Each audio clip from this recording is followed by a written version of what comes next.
Hello, everybody, and welcome to the basement of La Penta. Martino Puccio here with you. Kevin Walsh, Matt Lasella. Okay, so today we're doing my senior project topic, obviously, for Breslin's class. Hello, Breslin, because everyone's going to be listening to this. Jack, John. Say hello, everybody, to everyone. What's up, Jackie B? Pellegrini, first row. What's up, bud? Pay attention in the back, Mike. Bring him in. Bring them in. Okay, so anyways, we're going to be discussing the NBA's draft eligibility and its rules and why I think there needs to be some changes to it. Obviously, the NBA agreed to a new CBA recently, so this rule and the eligibility won't really be changing until the next CBA. It's always up for discussions and meetings with players and owners, obviously, over the next few years. But I'll just give you the rundown of what the eligibility is right now. So a player has to be 19 years old during the draft calendar year. So they have to be turning 19 during that year. At least one season has to pass since graduation of high school if the player did not graduate high school. If they're in college, the player must declare his eligibility 60 days before the draft, or usually it's with college players. Players are automatically eligible if United States player completes college eligibility or international player turns 22 by December 31st.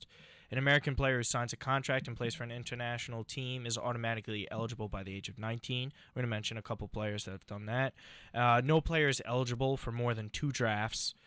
And player loses college eligibility if agent is hired or declares twice for the draft. So that's why sometimes you see a lot of players come out recently, like Joel Berry is one today.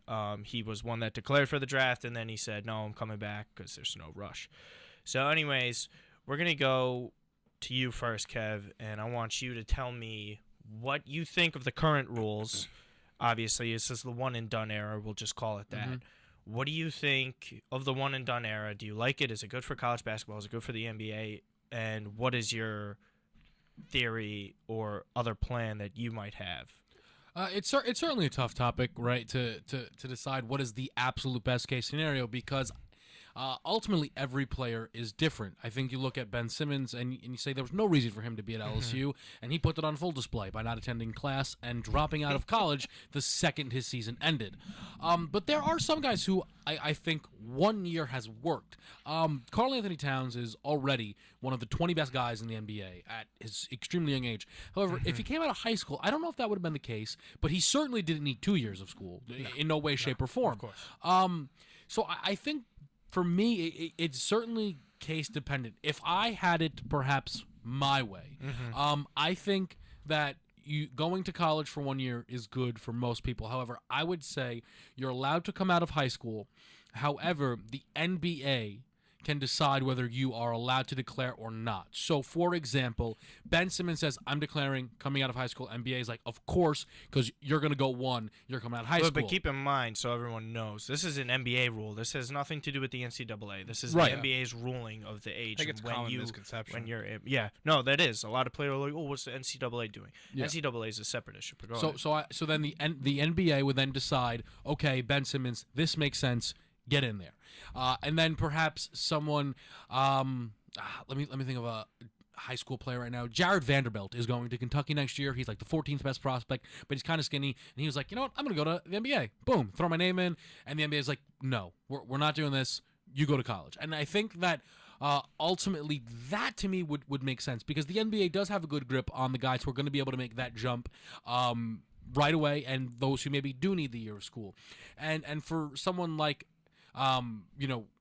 for example, not that Vanderbilt is in this situation, but if he just thinks he's ready and the NBA says he's not, then that's fine. If he's doing it because he thinks financially he needs the money right away, then that's why overseas is an option.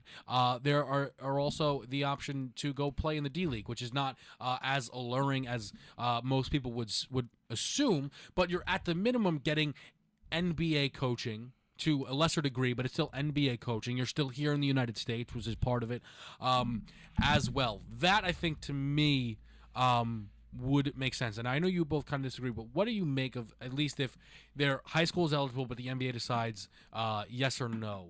on the player who then declares out of high school. That's fine. I mean, they're technically doing that now with college players. I mean, you see it. They changed the rule last year when they were like, okay, you can put your name into the draft. You go to combines. You go to workouts. We'll let you know if you're good enough or not.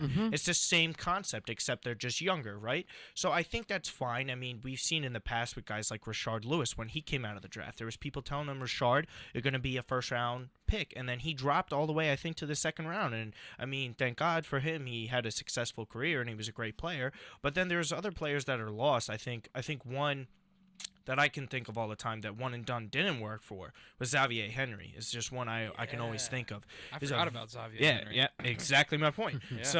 He was someone who's very good coming out of Kansas, and who knows if he could have developed for a little bit longer, he would have grown into that role. I mean, same as like in Austin Rivers too. I think everyone in the world knew he should have gone back for a second year.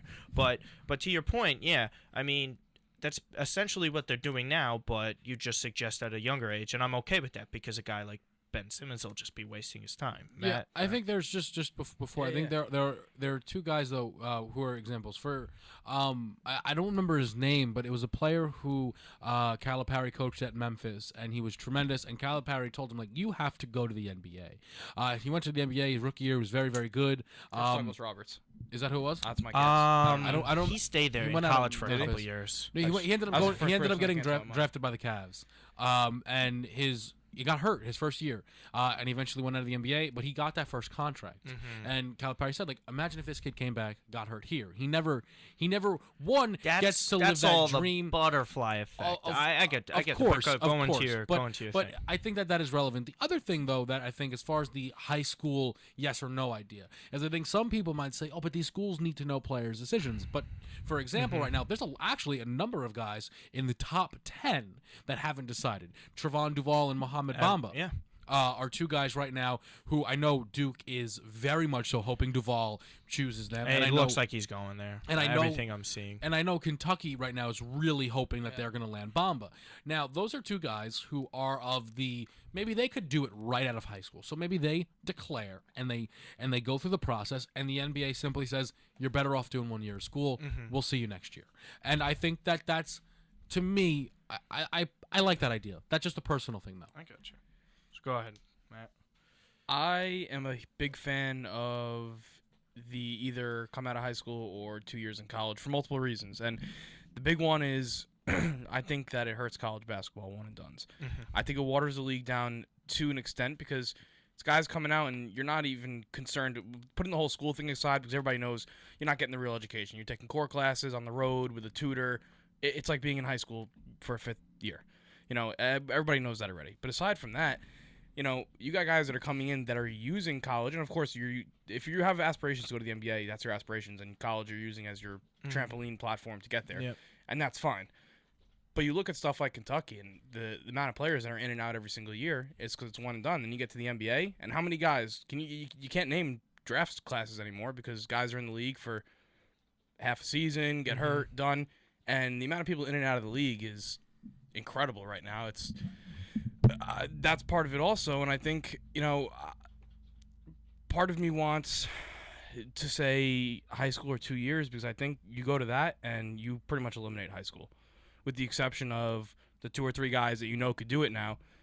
Kids that are still living at home with their parents, which is all of these kids, if it's up to the parent and they say, yeah, you can try to go to the NBA now, or you go to 2 years to school, but realistically it's looking kind of slim for the NBA, better off going to school. Parents have more of an influence. Not that they have the complete influence, they have a little more of an influence at home. I think most people are going to school. That's my view. Yeah, well, you see, that's the problem with one and done, though. If you want kids to go to school, why send them for 1 year? What's the point? Right. Anybody that's been at college for a year, the first year you go to college, you don't really necessarily take the courses you're majoring in. You're not going to get to that till, like, later on. But to another point is, I read something like this where Larry Bird, it was a similar situation. When he got drafted by the Celtics, he went back to Indiana State. It's kind of like they had his rights. So I would suggest a scenario I was thinking about one time where, okay, you're under an NBA contract, but you're still an NCAA athlete in a certain way. We have your rights.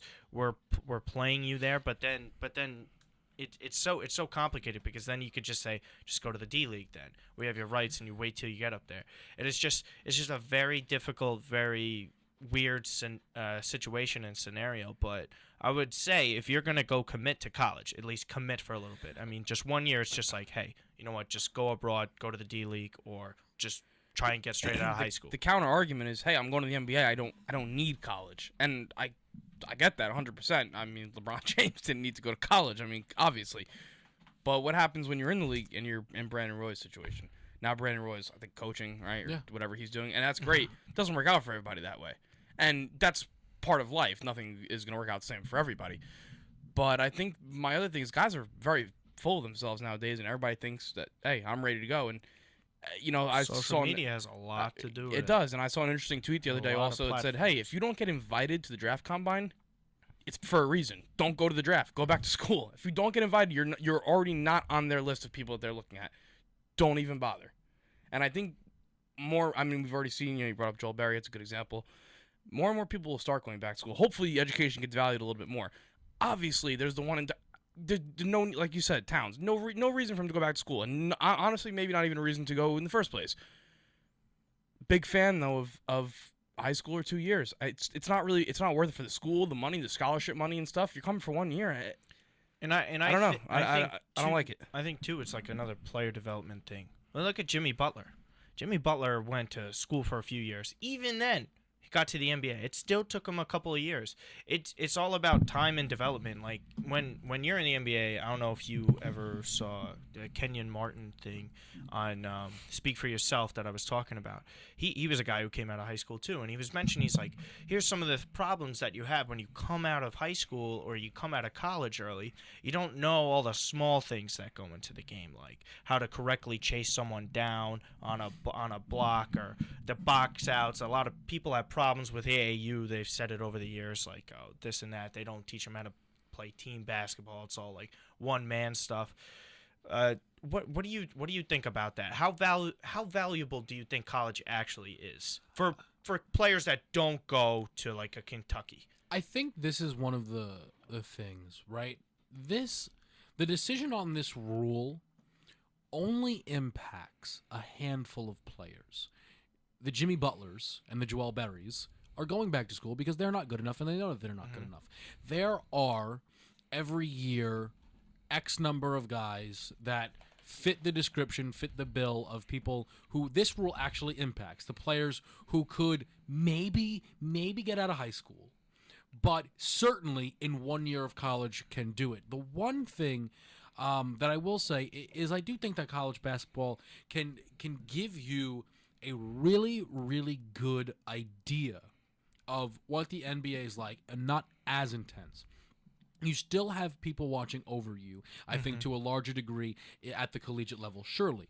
But you're traveling, you're on the road, and also you're going to very hostile environments. And I think that that's still important to learn, to grow up in those type all the UNC of players, situations.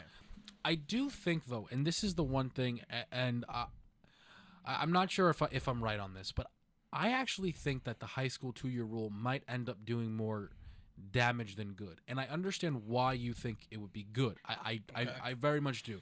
So, for example, right, if you were to look at last year's Kentucky class, and you would say, imagine we got another year Malika Monk, imagine we got another year De'Aaron Fox, another year Bam Adebayo. How tremendous that would be. That's why I think the Kentucky year where Cal actually had players come back was one of the more exciting years. Exactly. Because you were not only familiar with those players, but the expectations were high and met.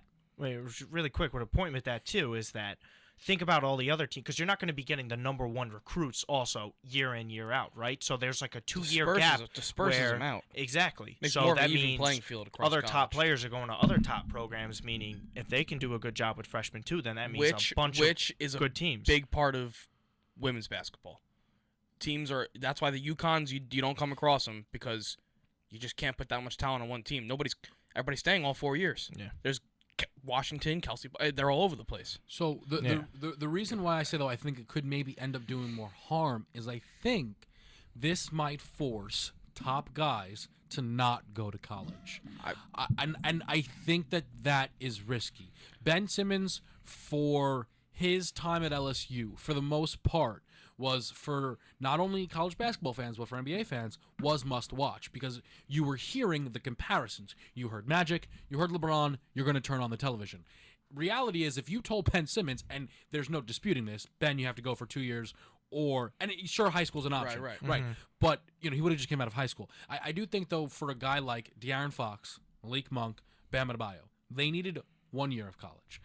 But 2 years might have been too much, and I just wonder if perhaps top guys then start turning towards the option of going overseas, and I don't know if that's ideal because if I were to ask you who were the biggest stars this year in college basketball, the biggest star was, and a lot of it had to do with his father, Lonzo Ball. Lonzo Ball was not ready coming out of high school for the NBA, but after 1 year is ready. It's so tough because this is almost in every. It's so unique to the individual. I agree with that, and that's why I think it is so tough because it's. I think what would be ideal is just to be able to.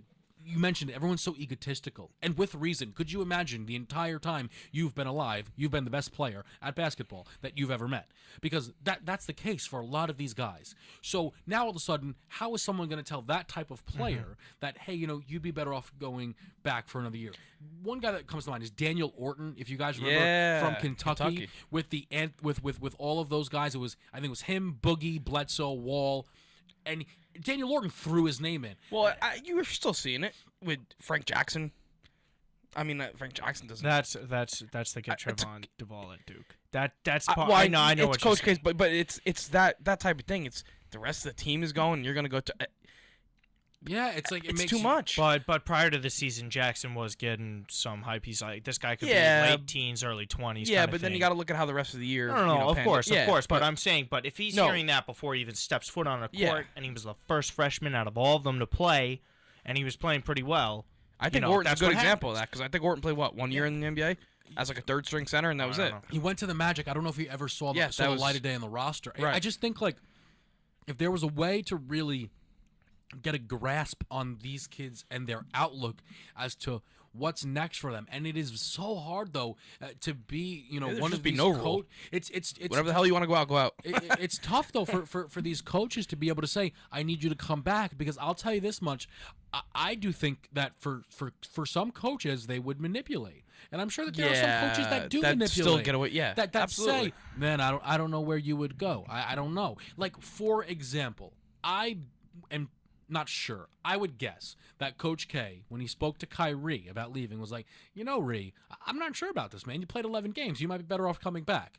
Kyrie went 1, and we've all seen what Kyrie Irving has done in the NBA. But surely Coach K would have loved to have a full year of Kyrie Irving, perhaps maybe just 12 games in a season. Of course. It's so hard, I think, to say definitively this is best case scenario. I mean, well, here's another thing, too. It's like we said, it's the NBA's rule. Yeah. It's easier for them to develop and scout guys if they go back for another year. Marcus Smart was going to be the number 1 pick in the draft when he was coming out. Okay. If it was going to come out his freshman year, Oklahoma State, he was top 3. That's just a fact. 100%. If anybody was following that.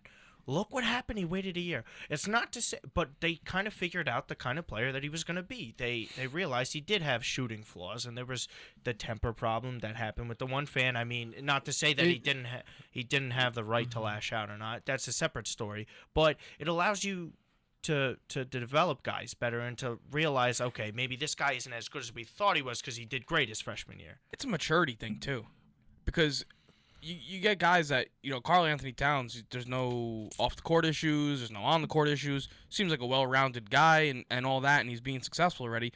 But then there's other cases where, guys in 1 year and he either has, and you can even intertwine sports, the Jameis Winston stuff and all that, and, there's maturity things.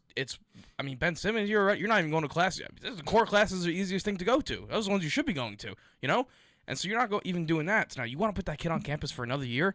That might even not be a good idea to begin with. Maybe go to the NBA, please. We don't even want you. There's that's why it is a thing that really comes down to the individual. Every person's in a different scenario. I want to let me just pose this question though, right? The Marcus Smart situation, him going back benefited the NBA, not Marcus Smart. No, I know. And I think that's why it's so tough, because realistically, these kids staying for 2 years helps the NBA and not the kids. And it depends which way you look at it. It depends financially. It helps the NBA. It helps the NBA, not the kid. Because you go, Marcus Smart goes first. He gets a #1 pick. Okay, you're making more money. But hey, he wasn't good enough. But now he's playing on he's in 2 years and he's on a title contending team. If he went 1 year, he's going to a bad team. He's not. So it depends how you look at how it's helping them financially. It's going to help him going to the NBA. But you wait an extra year, it might help you a little bit with some other things. But this is back to the Jimmy Butler thing. And my thing is always, if you're good enough, nothing's going to matter. I understand injuries in situations like that. If you go back to school and you fix up your game and you go back to the NBA, like you'll be great no matter what. Like Jimmy Butler bet on himself. He didn't go to free agency. He was like, all right, fine. You're going to give me I'm not going to accept this deal. I'm going to go out, prove to you next season I am this good. And he did. And that's a lot of the case. A lot of the cases, I don't think that it just happens. I don't think a lot of kids are as good as they think they are, or some scouts might think they are. So, I mean, if Marcus Smart was good enough regardless, he would have been the #1 pick, right? I mean, he went back for a year. Yeah, I get what you're saying, but it just all depends on how good you really are in the end. Is it because if you're that good, if you're that undeniably good and great, then you're going to get picked and you're going to make money no matter what. And I think injuries disregarded. But I think that's why some people like the ability for them to come out earlier, because there are people who will say, you know what, I don't know where this goes. Here's I think maybe one of my favorite examples, the Syracuse kid, Tyler Ennis. Okay, yeah, that's freshman year was awesome, sensation, yeah, awesome. But I was so confident that he was never going to make it in the NBA. Oh, a lot of people did. And if he would have went Aaron back for Kraft type thing, and he went if he went first round. And if he would have went to Phoenix, he would have never, ever saw the light of day in the first round. Now, ultimately, you ask yourself this: Is Tyler Ennis better off coming out round 1, getting round 1 money, and circling around as a 12th man D-League type guy, or is Tyler Ennis going back for years 2, 3, 4? Because at the end of the day, maybe at some point he figures it out more there. I don't know, and that's why it's so tough, man. I think back to the social media thing, a lot of it's on us too, because now we're looking, all right, we're in optimal NBA time with Harden and Russ and Kawhi and LeBron and all these guys. And we're sitting here and we're sitting back at, wow, I can't wait till Zion Williamson gets to the NBA. I can't wait for Michael Porter and LaMelo Ball. Kids are 15, 16 years old. Why are we jumping the gun so far? It's on part on us. Because it started with a kid like LeBron and stuff like Bryce Harper. You put him on the cover of a magazine to say the next best thing. That's our fault. That's our fault. I know they were, but everybody wants to be the first one to discover the next guy. Careers aren't as long as they used to be. Guys are retiring earlier because you know what? There's no room for guys anymore. Guys are 32 years old. And I'm like, oh, he's getting old. He's not getting old. He should be in the prime athletically of his career. Crazy thing you think he's getting old because there's 19-year-old guys that could jump over him, but they're not as good as him. Used to be more than two rounds. A lot of people don't know. Well, that right. Too. Right. And then there's all these international players now. I think one of the things that the NBA needs to do, and this is, I don't know, this is relevant, but I don't know how to exactly prove that it's relevant. They need to make the D-League better. The D-League, and it's improving, but they need to put more needs care to be like the into minor the D-League league system too. Yes, there has to be a situation where you take a guy 20th and you say, I'm gonna go do D-League for a year. Why do guys go down and we never see him again? Hassan Whiteside was in the D-League. But then he also traveled to like 7 other countries and like it's a weird journey that ended up working. And there has to be a scenario where the D-League starts to matter, because I honestly it's becoming a shameful place. Like, oh, you're on the D-League. It's like, oh, damn, his career's over now. He's going to the D-League. And it shouldn't be like that. The guy goes into the D-League. You look at that his career's over. But there's also probably the scenario where, let's say when Tyler Ennis got drafted by the Suns at pick 22, how much time were they trying to develop Tyler Ennis? They probably said, you know what? You're not as good as point guard A. Why the hell do you even draft him? Right, no, but they figure it out. They say, you're not good as point guard A, and you're not as good as point guard B, and we're trying to win basketball games. So, Ennis, you're here for practice. This is not developmental, and that's what the D-League is.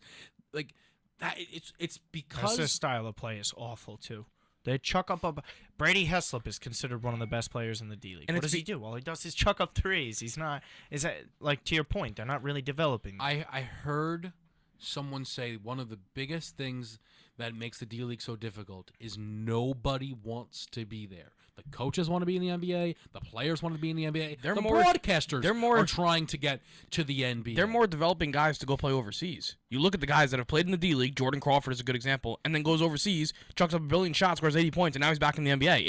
It's like a reverse of how it should be. It's being used for the wrong thing. It's funny to think that, like, I'm curious what would happen. Top team in Spain versus top D League team, and what the result would be. Because next year's draft, Luka Doncic, I believe, is coming from that, right? Real Madrid. Plays in Real Madrid, right? He is going to go top 5. Yeah, he's going top 5. Right? Unless barring something awful, crazy. But he's going top 5. How is it that there's not, like, nobody cares about the D League? Like, baseball. As much as I think it's one of the reasons baseball's slightly fallen behind is because you draft a kid and then you'll see him in 5 years. But it's just like, Mets fan, Yankees fan, you know the prospects, Why? Because you look at them and you say, he's going to come up and make an impact. You're diehard Knicks fan, diehard Celtics fan. Do you really know the guy in the D Leagues? You know the guys overseas, though. I know. I'm different from most, but I know what you're saying.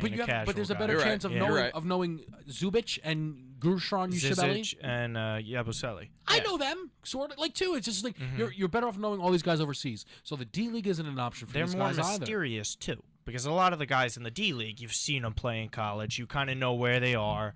You assume, but it's always an assumption. You're in the D League, like... A lot of people are playing basketball. A lot of people are really good at basketball, and there's nowhere else to put them but the D League, and the D League is just... Also, don't care. The D League is a problem, too, because you just have an affiliate. It's not just your players. Isn't it the G League now? Yeah, it's going to be. Oh, so I'm sorry, G League. It's going to be the G League. No. They're making it the Gatorade League. No. I'm serious. Is that... No, yeah, they're going to rename it. You're not joking. They're going to rebrand it. It will no longer be the NBA Developmental League. It will be the NBA Gatorade League. Whatever. Yeah, that makes sense. It's a better name for it, I suppose, because they're not developing people. Oh, because you want to know why? Because they get the Gatorade for the professional players in the NBA. Well, they're not developing when they're there. That'd be... Okay, no, but to my point is, too, they don't have, like, Celtics affiliates in Maine, right? Not every player on the Maine Red Claws is a Celtics player. Well, it's the same thing with the Westchester Knicks. I know, but that's a problem. Right. No, it should be like the major league for 2016 minor league system. Should be like baseball's minor league system. It should just be these guys just play on your team. Yeah. Unless it's just an independent league, then, because it pretty much is the developmental league. You kind of keep it close to where your team is located. Like Maine is closer to Boston, and then Long Island Nets. Spread it out, get more teams, more competition. It's a better league. I think one of the things that's funny is, like, there's no such thing as a call up. Like, you know what I mean? Like, you don't call. You go sign another random free agent. 10-day contracts is a thing. But you go sign Lance Stephenson off of his couch, and you go... Who literally was on his couch, admittedly. Yeah, I was playing 2K this morning, and I got a call.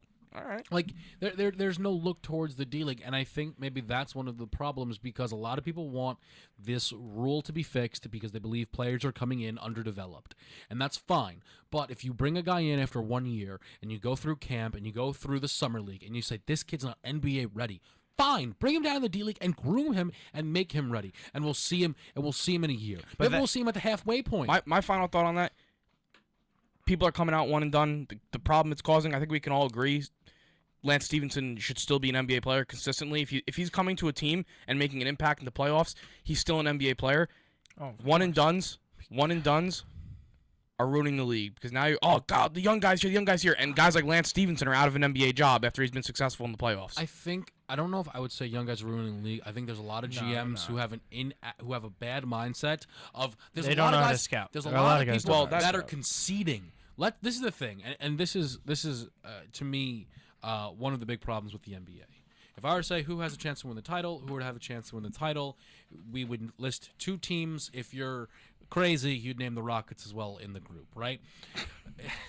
Hey, Rock. And people are just conceding that. Like, that's okay for me to think. It's okay for you guys to think.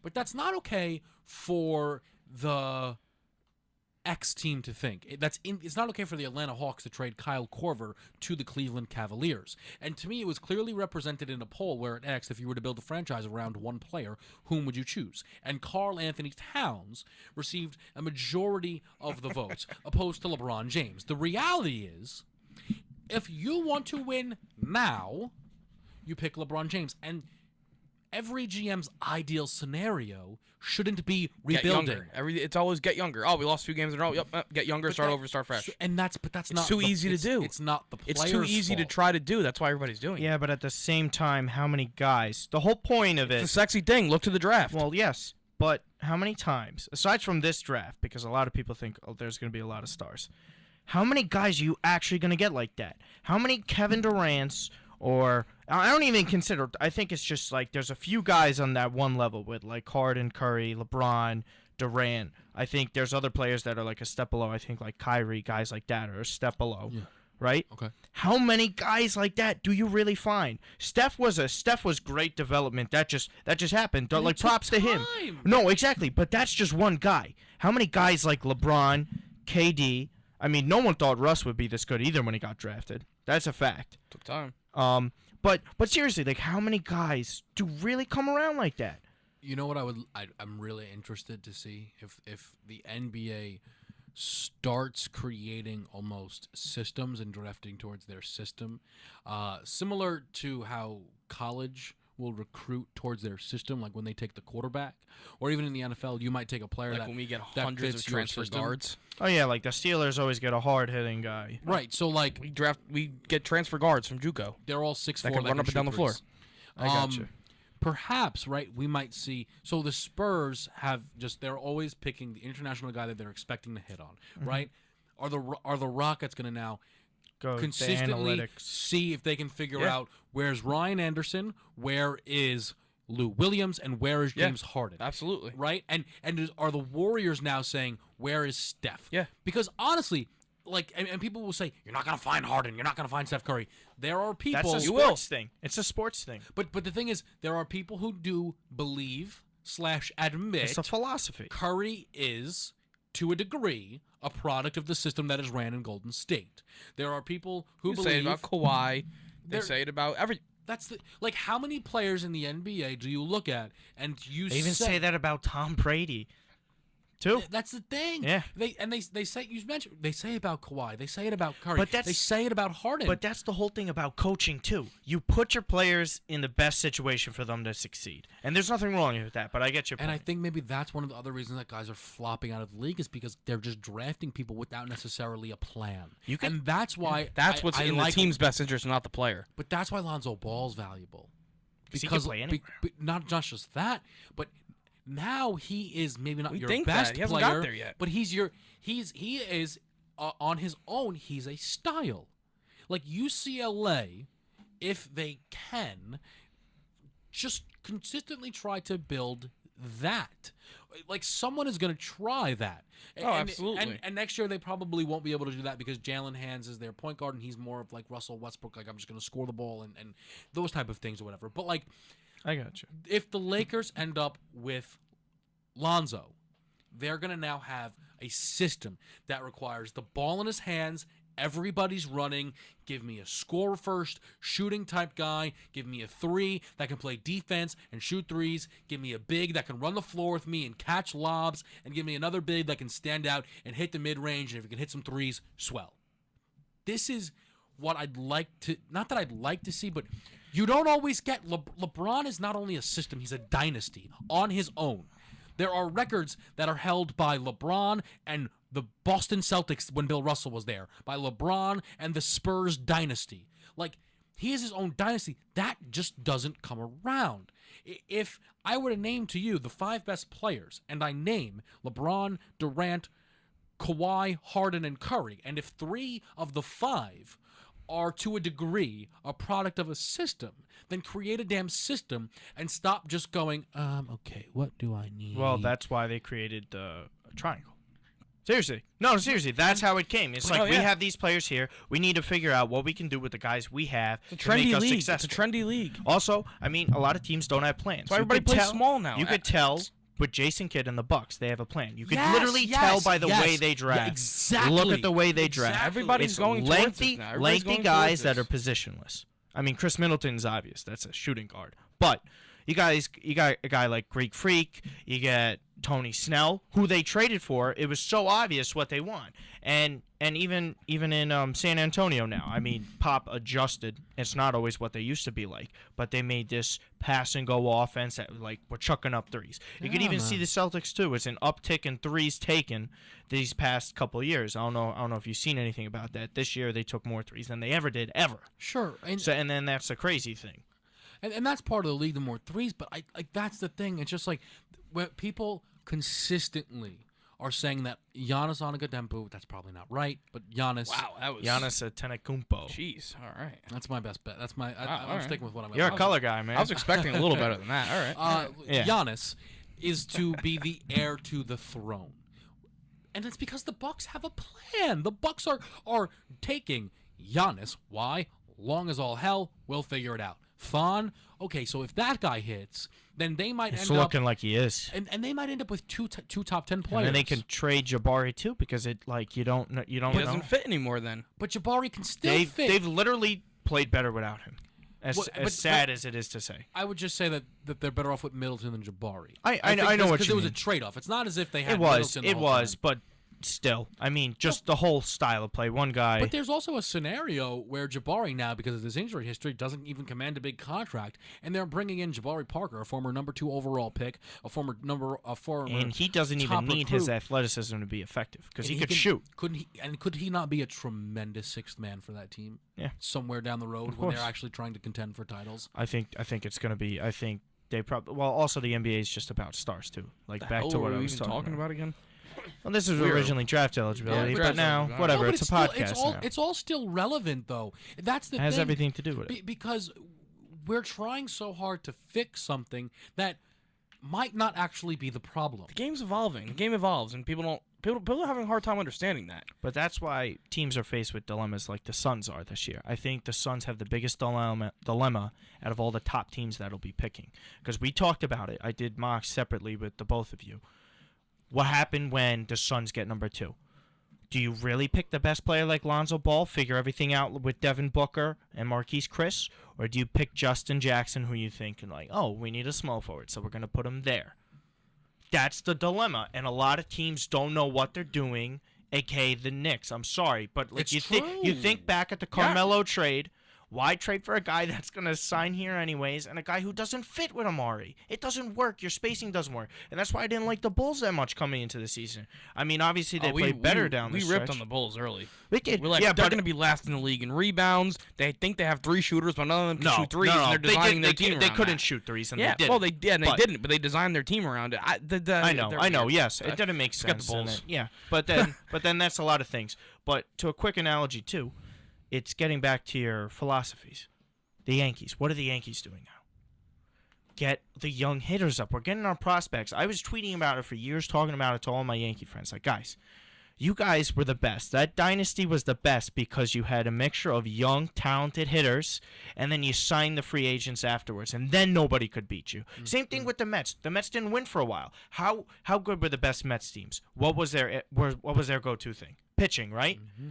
It took them up until a couple years ago to get a dominant pitching staff. And look where they are now.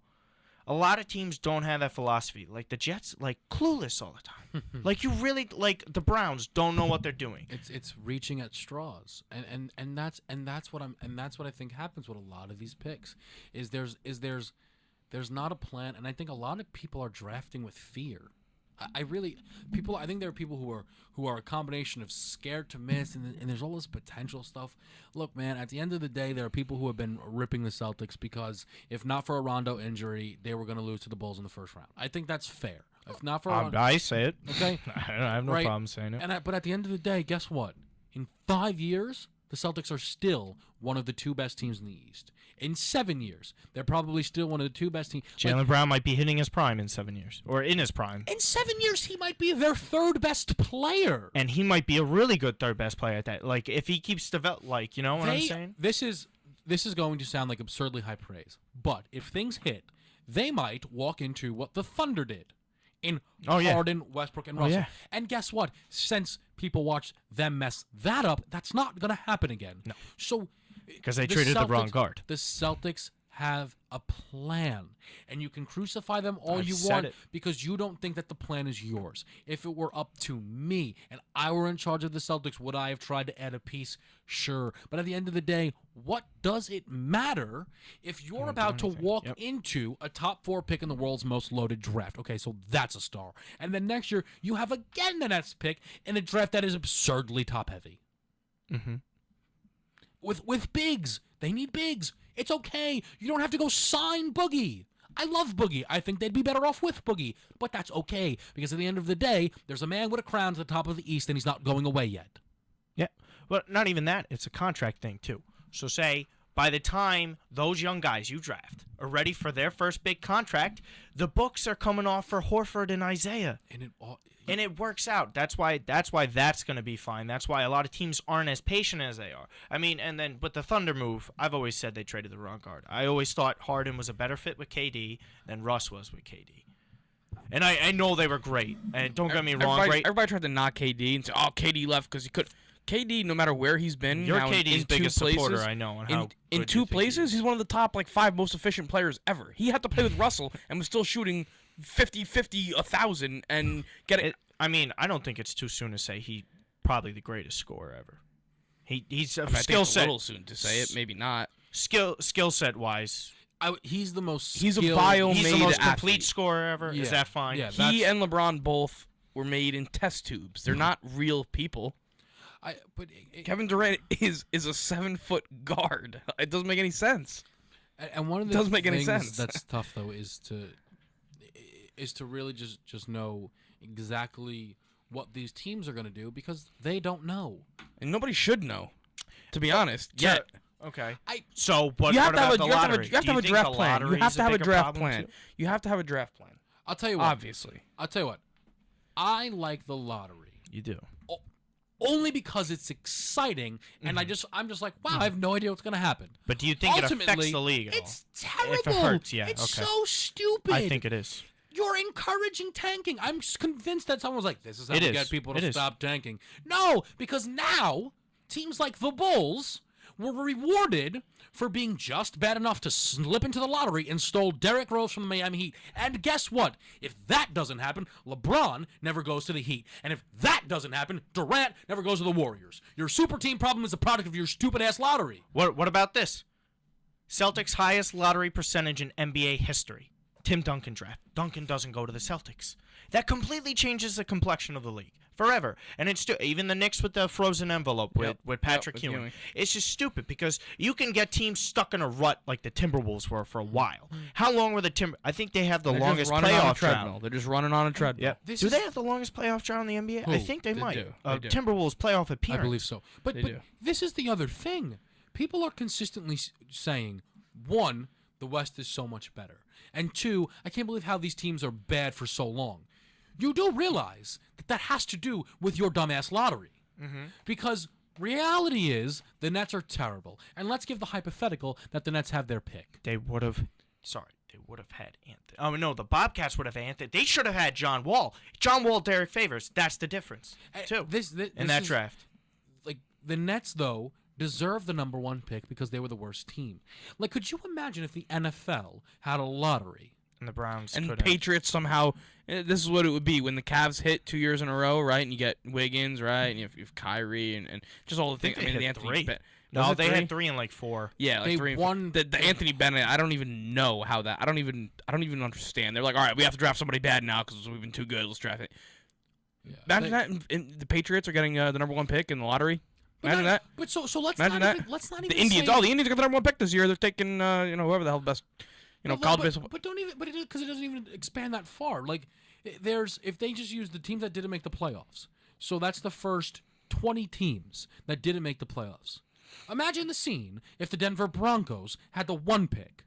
And they get like Sam Darnold, right, for next year or something. But even it's this like year. luck. So the Broncos, with the most absurd defensive line get that's ever Myles existed, Garrett. and they bring in Myles Garrett. Yeah, I know. What? Yep. That's not. It shouldn't be an option. That's why teams can't rebuild. Or even, God forbid, there's a scenario this year with the New Orleans Pelicans. They jump top 3. They're getting a top guard for the future to go with Anthony Davis and Boogie Cousins. That's a scenario. That's a legitimate scenario Can you imagine, that can can you imagine happen. somehow Lonzo Ball ends up in New Orleans? mayhem. Or even false. It's absurd. Anybody. So that's why I'm like, I like the lottery, because who knows? Perhaps the Pelican situation will be all fixed.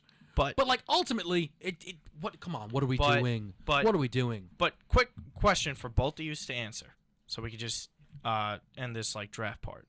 What is the whole point of the draft? If you were to explain the draft in any sport to someone, what is the point of it? What is the point of having the worst team in the league pick one?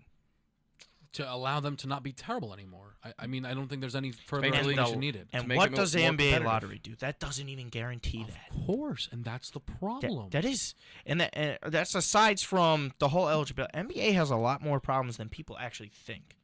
The lottery's a joke. I mean, a lot of teams wouldn't be as bad as they were if they were rewarded the first overall pick for being as bad. Like, Bobcats' worst winning percentage in NBA history. Lose out on Anthony Davis, get Michael Kidd-Gilchrist instead.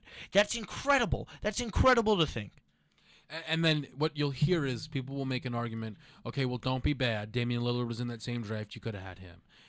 But no, So the Giannis it's not and how Kelly that Olynyk. works. It's just not how it works, man. I don't know. And again, like, and if I don't know if this whole thing will be played or whatever it is, but like, this is all relevant because one of the big reasons why the one and done rule is looked so far down upon is because people think that maybe this is one of the problems sometimes with the NBA. Ultimately, I don't think it's that much of a problem. I think there are other things that are problematic, and it's all relevant. I will say this. I think everyone's getting better at one and done. I think everyone does a better job of improving the kids in 1 year to get to the NBA. If you look back when this kind of started around, I want to say, like, I think Perkins was one of the last guys, or it might have been Bynum. Who was the last high school player coming out? I forget. And Bynum was high school, so They were one of the last few draft picks, right, coming out of high school. But then players started doing the one and dones. Derrick Rose for me was the first I remember, like, this kid's one and done, like, superstar coming out, right? That's the first one I associate with. I don't know if you guys can think of another one. Maybe Melo, but Melo was I can't really think that much farther back because that was 08, right? Rose? Yes. Yeah, They before lost to 8th grade. Kansas. Before 8th grade, as far as Yeah. watching basketball, There I can't was, really think. like, aside from Melo, obviously, but if you really think about it, Calipari's great at it. He's the best at it, right? Developing the guys one and done. Coach K's done a pretty good job lately. I mean, Roy Williams, UNC, they don't really have guys like that. It's not their MO. No. Stay 4 years of college. that's Or the multiple years that's of the college. thing is for a while, Coach K looked at probably one and done and said, "This is not how I'm going to run my program. And if a guy comes for 1 year, I'm going to treat him just like everybody else. And then when he leaves, that's on him, as opposed to Calipari. Like, let's be real. It's not close. The level of player that Kentucky has put into the NBA compared to the next school, and it has to. I think in history, aside from UCLA back in the day, not referring to history. Right now, the players that their are in the league. stretch that they've put in of players of that talent hasn't been this good since you could maybe say UNC back in the day and UCLA back in their dynasty. So- No, seriously, NBA talent. No, yeah, that's And all of these kids are leaving after a single season, and it is But that because he's one guy though. Who? That's doing. Cal right. is one guy. And what I'm saying is because it was his thing, and now everybody is starting to come around. Duke is now always a top 3. That's recruiting also class. Coach K coaching USA too. That's a part of the thing. It's easier for him to get those kind of prospects. But at first though, that wasn't no, the way I know, Coach K I know. was doing things. But then he won that championship, and he's like, I think I got to do this now. Yeah. Because he started it. I mean, Kyrie was just. I think that's just a great player. He's going to stay 1 year no matter where he is, no matter the program. But I think it was really Jabari Parker year that started like, okay, I think we're going to be doing this every year now. It is to me very, very interesting to watch the way. Ultimately, too, though, I'll say this, and it's a little off topic as opposed to everything else that was completely on topic. It all intertwines. It's just kind of the way these kids are going to start picking schools, because 2 years in a row, the best player in the draft has now come from a team that didn't even make the NCAA tournament. Next year could make it 3 consecutive seasons. Unless they get Kevin Knox. Kevin Knox is between Duke and Ole Miss. Missouri. Missouri. Yeah, Is it it's Missouri. Sorry, It's Missouri. excuse me. So, but that's another thing, and I was going to say that. They could make it if 2 players actually are like, let's go make a bad program great. They do That's package awesome. deals now. That's awesome though. Like you semi LSU. Not that it was right, yeah. But like Blankney was like way far off, but Porter Yeah. Jr. and Knox are the two best small forwards, both top 10 guys, and they're just like, yeah, let's roll. Like that's cool. I think it's awesome. I think it's amazing. Duke did that. with John and Ja, Tyus, and Winslow. They all like, hey, we're going together. We're going to school John. together. I remember John Tyus was like so well known. It's like It's a big we're deal. going together. I mean, I think even it's- the I think it's Harrison great. twins. I too, think you it's could ter- take yeah, them but- look that way. I know they're brothers, but still. No, but still. No, you're right. You're but right. still, Because they did. Because Aaron or Andrew, whatever, either one of them could easily said, let's make this more fun. I'll go play at UNC, Yeah. Oh, that's or the thing, I'll go play in Go Arizona. Louisville. You go Louisville. I'll go Kentucky. Yeah, they could. Yeah. Yeah, absolutely. I am. I must admit, I'm very interested to see how that starts to impact things as well, because that's another thing that could impact it. If players start finding that they're better off going to a Miech program and making it more relevant, then maybe that's what they do, because this is the reality, But right? then you can.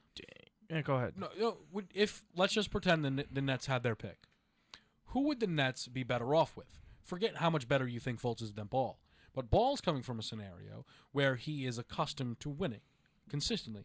Fultz was just in a bad scenario, and it made him better, and it made him more of a leader. So sure, he can go to the Nets for a year, and they can win 22 games, and you can still see all of the good things that are coming out of Fultz, as to where Ball, and let's not even factor in what his father is, it could really start to traject him down. Because if he doesn't have players that he's going to be able to elevate to another level, then perhaps it starts to mess with his confidence and his focus and things like that. So you could say that right now there's no prospect more ready to be on a bad team than Fultz. Then He's coming from it. But Very then I used to think that just goes back to what I was saying. If you're good no matter what. It doesn't matter where you play. but I'm talking about to be I know ready your for point. the mental. These guys are not used to losing most times. Like This is all also of them, I think all I of them won Lonzo- state championships. I know. All of them won state championships, and most of them are successful at college. Fultz, I don't know if he won a state championship, and I know his team was horrible in college. Gotta ask Ryan McFadden. He went to McFadden's high school. The Matha, right? Matha in so Maryland. I'm guessing he didn't win the national championship. No. I'm guessing in high school, but sure.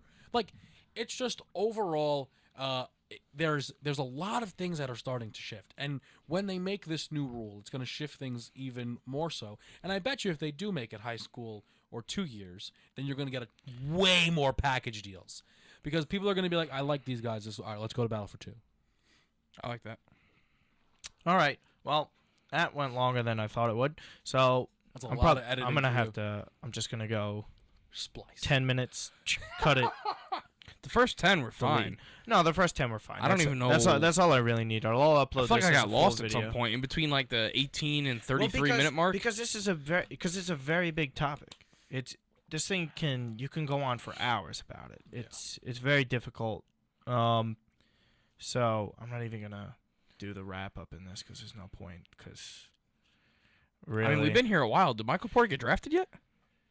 52 minutes we just hit. So that's that. We don't even. I'm just gonna end it. 'cause Does the lottery happen while we were in here? This part doesn't even matter. So.